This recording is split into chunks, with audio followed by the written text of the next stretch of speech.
ह्यान्डब्रेक तान्यो होइन ल ह्यान्डब्रेक यसरी तान्ने स्टेपमा यसरी रोक्ने यसरी बिस्तारै उक्लेपछि उतापट्टि ओह्रालोमा पनि स्टेप छ स्टेपमा यसरी रोक्ने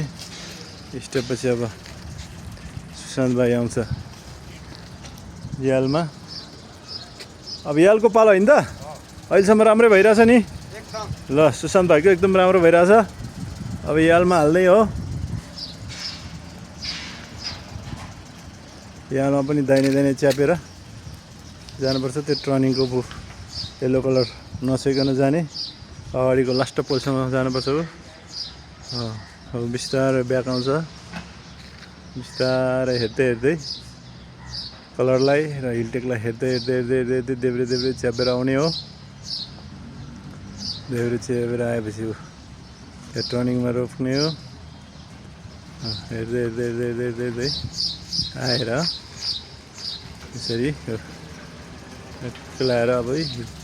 एउटा पोल दुईवटा पोल तिनवटा पोल गरेर सिधा गऱ्यौ ल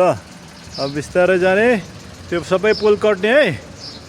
सबै पोल कटेपछि पास ल सुशान्त भाइ आज पास ल प्र्याक्टिस गर्ने ठाउँमा हाम्रो बालखनी ड्राइभिङ ट्रेनिङमा स्कुलमा सुशान्त भाइ चाहिँ पास भइसक्यो ल यहाँहरू पनि यस्तै गरी हाम्रो यस बालखनी ड्राइभिङ ट्रेनिङ स्कुलमा सिक्न चाहनुहुन्छ भने हाम्रो यस बालखनी ड्राइभिङ ट्रेनिङ स्कुललाई सम्झनुहोला हस्त नमस्कार धन्यवाद।